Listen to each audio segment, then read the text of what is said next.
comes through this bitch so heavy. 415s in my old school Chevy. Foot on the gas, blocked by the mask. Come through tripping, that's your ass. So y'all feel like Let's Get Fucked Up definitely put our hood on the map and it showed Kansas City a unity. Like, I haven't seen nothing like that since. And I think what happened too, because Tech always been his own thing. To this day, Tech is can't nobody. Tech is just Tech, no matter what. It's his own but thing. I think what Let's Get Fucked Up and RDVS did for Tech, it kind of gave him a whole nother flavor. You feel me? It merged them in with the street. That's what I'm saying. Merged them in with the streets. Because Tech is like real artsy for me. Like, I look at Tech. I agree. He's artist. He's everything you saying, Drew, you on point. Like, you ain't saying nothing like not real. Like, that's a great perspective. I totally agree, and I think the people agree. Very artsy. And when he hooked up with the RDVs, that gave him a street and that's what I think what blew it out the water. But if you notice, to me, when that fell back, Tech got back more artsy. Oh yeah. Yeah, even to this day, you know what I'm saying? Like, his core fans are like white suburban kids. You know what I'm saying? He's like on some Eminem fan base shit. Right. You know what I'm saying? Yeah, and that's good. That works. Yeah, I mean, it's not a bad thing. It's not a bad thing, but that's who because that's who Tech is, right? And I had to tell people that in the beginning, when you watch him perform with Flavor Pack and Nut House, he always had that alternative image to him. Always crazy hair. Even in school, right? Right, that's what I'm saying. Like, he's a true artist, you feel me? Like, the way his brain is, he's like real art. He's an artist, you know? And you know, we artists, we kind of think abstract, period. It is certain levels to it, though. Some is like real abstract, some is a hybrid. Like, I consider myself a hybrid. Like, I'm artsy. Like, you'll find me, when me alone in my car, if you hear some music, I listen to you like, what are you listening to? Nah, I respect it. But I listen to all kind of stuff, you know what I'm saying? They done built this all the way up. Yeah, I used to stay right there. Yeah. But yeah, man, so now RDVs, Mitch Bay, all that's blown up. Tech's going back and forth with different, you know, like record deals, not having a deal, independent, you know, all this going on. But you know, in the course of all that, you get misunderstandings. We get so many people involved, man. How'd y'all overcome that, man? Because I know. Well, the first thing about, at the early beginnings, about the cool thing about me being on business, I'm real straight up on the up and up. Right. So I was always up on the up and up with Tech about his business, and but nobody don't really understand the deal I did with Tech in the beginning. I should have just did a deal with him, just me and him. But it's when I put Diamond in it, that's the third party. Right. And what I'm saying in a good way, like, the third parties, once I put them on a label with Diamond, that became his executive, but Diamond was never my executive. Right. But then I had to say so to do whatever with Tech, because I brought him to the table. Right.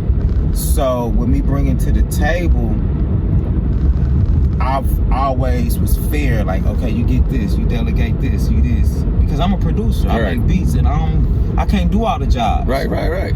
And I think what started happening is it's kind of like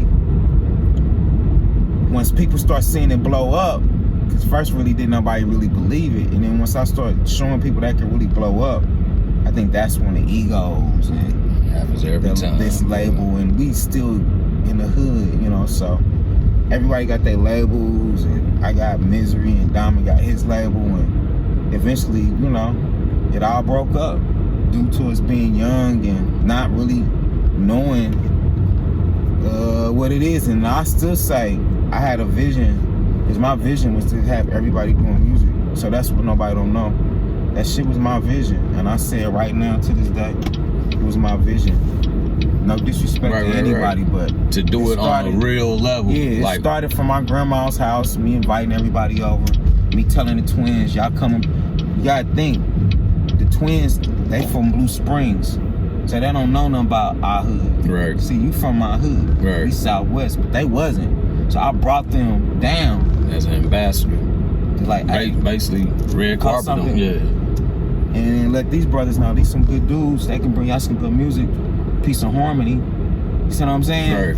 And that's how that happened. I was always into uniting people from different areas. Just because we not from Highland or from Blue Springs or whatever, we can find something in common. Yeah, because like you say, man, when you like that, because for one, anybody that be on that, you from here type shit, like they really, that's just crazy. Yeah. You know what I mean? Because at the end of the day, it's about what, like I say, and especially in that sense, about what you bring to the table. You feel me? Yeah. Like, so, you know, but man, what you got thing, when we was coming up, I wouldn't say, well, what kind of car Drew drive? It's just like, is he dope? And that was it. Right. Nowadays, you be like, I heard Don Juan cool. I'm just using my name. Right. Like, and what kind of car that nigga in? You see what I'm saying? We did not care. It was like, if that nigga dope, and if you was dope and talented. Man, the game is so crazy right now, man. So that's where I come from, and I still believe in that. Like, I don't go off of, somebody can say, man, you heard about so-and-so? I'll be like, oh, man, let me check out his work. I don't go be like, what he rolling in, or what said he claim? Yeah, real right now with these youngins, it's like, what said he claim? Is he a shooter? Yeah, you know, it's all this kind of like, that's what I heard, and that's crazy. And it's like, and then it's the trolling and all that. Like, I'm not into the WWF shit, man. I'm not about to be rah-rahing against another motherfucker just to get my artist name hot or something. It's not worth it. But look, bro, I just looked on. I know you know this, but bro, I went through YouTube. It's like 200 rappers dead. Man, we just had to deal with Pac, Biggie. Man, you know, Cool seeing them steady be getting arrested for robbery. It's because, man, I think, and we gotta kind of blame our generation. You know what I'm saying? Because we introduced this negative rap. I mean, that's what it is. You know what I'm saying? But I think we were mature enough to process it as entertainment. That's what my grandpa said about us. He said, Juan, the difference from y'all, all y'all 40 something now, or y'all responsible, took care of y'all kids, and y'all can process it different. Now these kids literally they think they gotta I had a common sense to be like, you know what? I still gotta walk back in the house. Even though I'm acting a fool right here on the corner, I'm about to walk right back in grandma's house. And right now they just out here emulating what they think is manhood. It's a false sense of manhood that's being preached. You feel me? Like, and that's the thing. See, I got sons in that age, like they're in that age where they can go this way or that way. You feel me? So I gotta like really be close and guide them. You know what I'm saying? Like, hey, don't be believing this bullshit. You know what I'm saying? Just because you watch the Terminator don't mean go into a mall and shoot the whole mall up. It's entertainment, man. You know don't get caught up in the hype. So I think that's what's going on, man. And these little guys out here just popping because they want to be able to rap about it in their song and really say they did it. You know, you realize the consequences going to jail. You ain't got no gun in there. I mean, I talk to so many dudes, they be like, boy, they come in jail, be different people. Because they ain't got that gun, they ain't never had fights. Yeah, man. It's sad, man. So like so now, you know, you got the RDVS pop, Mitch Bay pop, y'all whole squad is known. Like y'all holding the weight in the town as far as music, right? And then you got Tech. So now Tech, I think now we're up until like 2000, might be 2001. He gets signed, Angelic. Now I'm a fan. Like I'm when I say I love KC, man, I mean it. So when I sing Tech, like it's kind of like the Chiefs won the Super Bowl, when, you know, because I remember Club Life. Remember Club Life? All right, so the tour, I mean the show, the release party. But it's like what's his name? DJ, he used to DJ for 103, light skinned dude. His DJ, not Quick, DJ JT Quick. JT Quick. He announced, he was DJing at the club. He announced, hey, everybody, Tech just got signed with Universal. It's going down. The club went nuts, and then I think Tech was there even. He's like, hey, we about to party, you know, yada yada. So bow. So now it's this big expectation for Angelic. You know what I'm saying? Give me the rundown on Angelic. So Angelic was the beginning of the partnership dissolving. Actually, what people don't realize, I'm actually the one that hooked them up with Travis.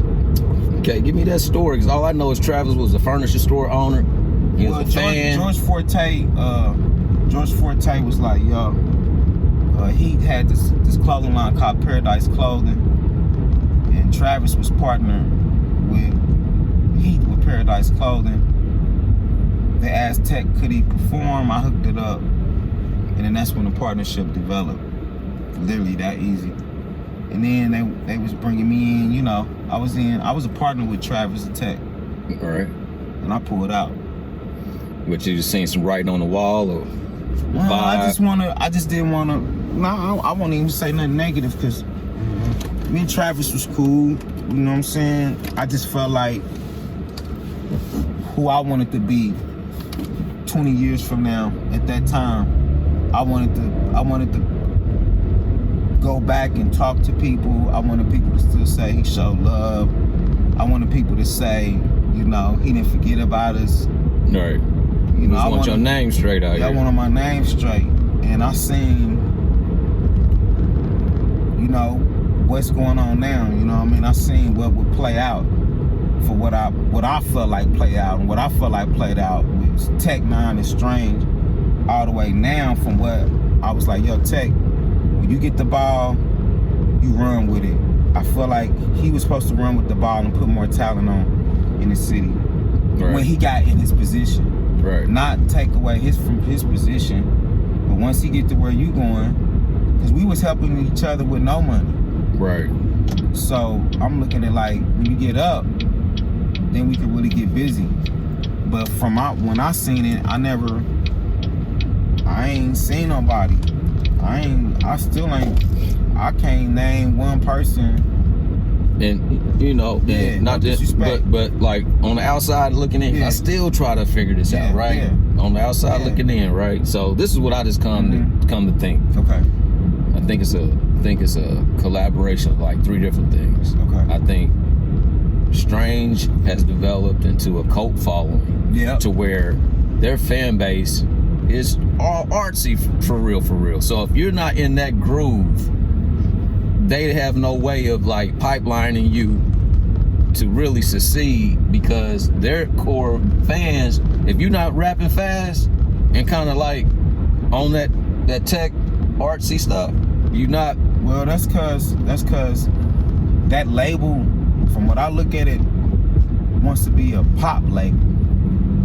See, I want to have an urban label. And that's the thing, and that's what I'm saying. And then here's part two. Yeah. So that's that. Their core base, if you're not on that, it's gonna be really hard. And then, but part 2 of it all too.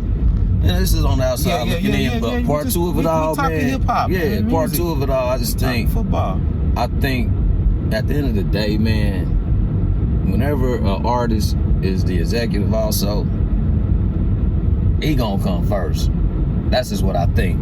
You know what I'm saying? I mean, not just on like the tech model. Just you look at any artist who is like an executive. Yeah. Like look at Drake. Drake have OVO, but who's pop? Like who really? Well, I just look what Wayne did. Lil Wayne let OVO. Drake and Nicki blow. But see, Wayne is more like kind of like it's a state of mind also. Ooh, I like where you going with. Yeah, man. Wayne. You know, he had Baby and Slim too to oversee that, right? So they can kind of, that's right, you know, tailor that. You know what I'm saying? But he had some executives already in the system. Right. That's right. So, but if it was up for just Wayne, it'd probably just be just Wayne. You know what I'm saying? Because I remember hearing a story Young Thug said when he first came on. Shit, Wayne like shitted on him. Like didn't even shake his hand. Like looked at him up and down. Like I seen that. Yeah. Like, who are you? Like, you know what I'm saying? Yeah, I seen that. So at the end of the day, man, it's an artist thing. And then part 2, like I told you, know, me and Jay Miller, we partners, right? And you know, we always think about scenarios. You know what I'm saying? Because like we'll be like, Warren Strange trying to come and be like, hey, get on whoop de whoop. I said, man, for real. Only way I would like entertain that is if they be like silent partners. Like just give us the pipeline. Give us the Breakfast Club. We don't want the brand. Yeah. Just give no disrespect, but you like it's kind of already tainted with this type of look. Right. Just give us the pipeline. Like give us the Breakfast Club interviews. Give us the 9-7 interviews. Give us the pipeline and get your check. comes through this bitch so heavy. 415s in my old school Chevy. Foot on the gas, blocked by the mask. Come through tripping, that's your